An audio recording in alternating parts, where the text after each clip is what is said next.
नक्कीच सर्वप्रथम सगळ्यांना जय शिवराय, जय ज्योती आणि जय भीम पुन्हा एकदा आणि जय संविधान।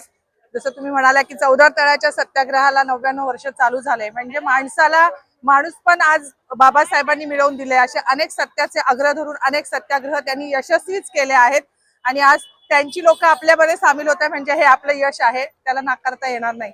दुसरी गोष्ट, आज 14 तळ्याच्या सत्याग्रहानिमित्त आणि आजचे जे रायगडचे अंजुमन पठाण साहेब आहेत, त्यांनी जी इफ्तार पार्टी बाबासाहेबांनी हजरत मौलाना हजरत मोहानी यांच्या सोबत जो रोजा सोडला होता, त्या दिनानिमित्त पण त्यांनी आज इफ्तार पार्टी आयोजित केली आहे। तेही एक निमित्त आहे आणि योगायोगाने खूप आनंदाची गोष्ट आहे की बाबासाहेबांनी आपल्याला धम्मासारखा एक मोठा आशीर्वाद ते देऊन गेलेले आहेत।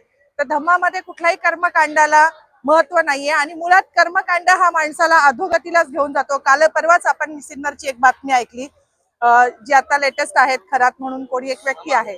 तर अशा पद्धतीने वेगवेगळे बाबा, वेगवेगळे कोणी हे लोक असतील जे धर्माच्या नावाखाली विशेषतः बायकांचा लैंगिक छळ करत आहे आणि बायकाच त्याला बळी पडत आहे। आणि मला आता कळालं की हे पण जो लॉंग मार्च आहे आपल्या याचा वित्तू बाबा संदर्भातचा भीमराज सेनेचा, तर तोही वित्तू बाबाच्या इथे बाबासाहेबांचा आणि गौतम बुद्धांचा फोटो अधिष्ठानाला ठेवून तिथे बायकांच्या अंगात येते।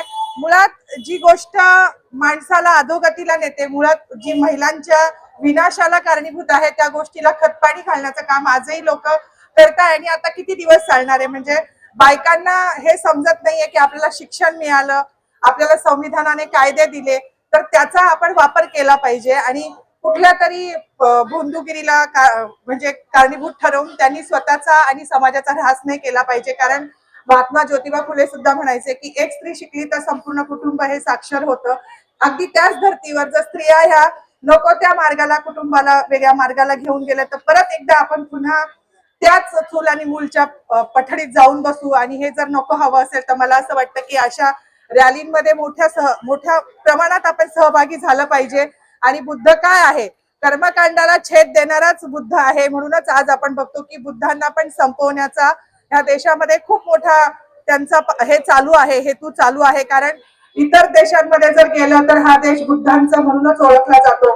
रायगड ही शिवरायांची कर्मभूमी आहे आणि आपण आज बऱ्याच किल्ल्यांवरती बघतो की तिथे बुद्धांच्या लेणी आहेत, तिथे पाली भाषेत बराचसा इतिहास बुद्धांचा लिहिलेला आहे। आणि सगळ्यात पहिले महिलांना सामावून घेणारा एक व्यक्ती म्हणून मानणारा हा गौतम बुद्धांचाच धम्म होता। त्यामुळे बायकांनी अशा वित्तू बाबा किंवा आणखीन कोणते तरी इत्तू बाबा, जित्तू बाबा जे कोणी येणार असतील, अशा आयत खाऊ बाबांना आपल्या श्रद्धेवर पोचू नका असं मी आव्हान करेन।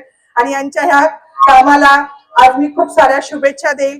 पुन्हा एकदा 14 तळ्याच्या सत्याग्रहानिमित्त मी बाबासाहेबांना आणि गौतम बुद्धांना वंदन करून मनापासून ह्या लोकांच्या कार्याला खूप खूप साऱ्या शुभेच्छा देते।